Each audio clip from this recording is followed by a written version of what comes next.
দেশে অনেকদিন যাবৎ বিদ্যুতের সংকট, লোডশেডিং চলছে। এই ঢাকা শহরে বৃষ্টি হলে রাস্তায় পানি উঠে যায়।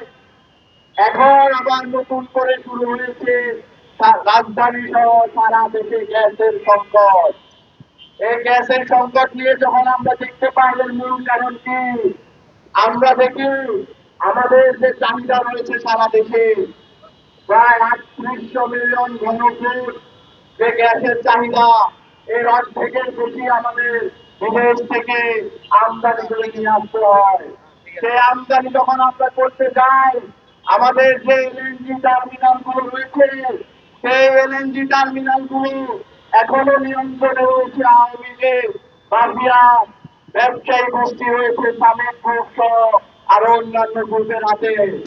এই এলএনজি যে টার্মিনাল গুলো রয়েছে, সেই টার্মিনালে আমদানিকৃত গ্যাস সরবরাহ করা সম্ভব হচ্ছে না। মূলত এই কারণেই সারা দেশে যে দেশের ভিতর থেকে যে গ্যাস উত্তোলন করা হয় তা দিয়ে গ্যাসের সংকট মেটানো সম্ভব হচ্ছে না।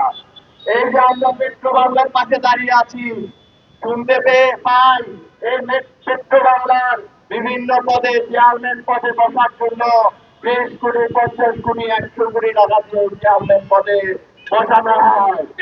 যারা এই 100 কোটি, 200 কোটি দিয়ে এই চেয়ারম্যান পদে বসে, তারা আমাদের যে জ্বালানি, আমাদের যে দেশের স্বার্থ, গ্যাসের স্বার্থ, সেটি যে বিদেশিদের কাছে বিকিয়ে দিচ্ছে, মাফিয়া ব্যবসায়ীদের কাছে বিকিয়ে দিচ্ছে এবং তার বিনিময়ে শত শত কোটি টাকা দিয়ে পদে বসছে, এটি স্পষ্ট হয়ে যায়।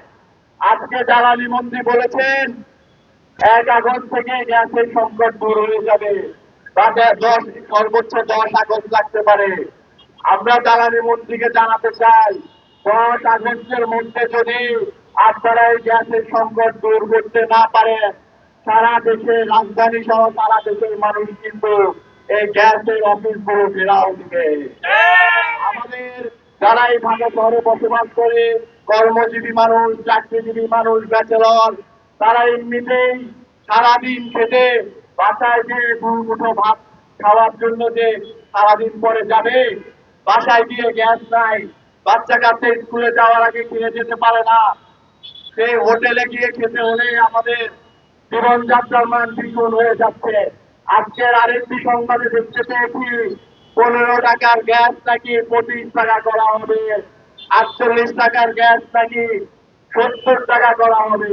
জ্বালানি মন্ত্রীকে হুঁশিয়ার করে দিতে চাই, বিদ্যুতের যেভাবে এই মাসে দ্বিগুণ বিদ্যুতের দাম বাড়ানো হয়েছে, এভাবে যদি গ্যাসের দামও বাড়ানো হয়, আমাদের কিন্তু ওই পেট্রো বাংলা টেবিল চেয়ার খুলে নিয়ে আসা ছাড়া আর কোনো উপায় থাকবে না।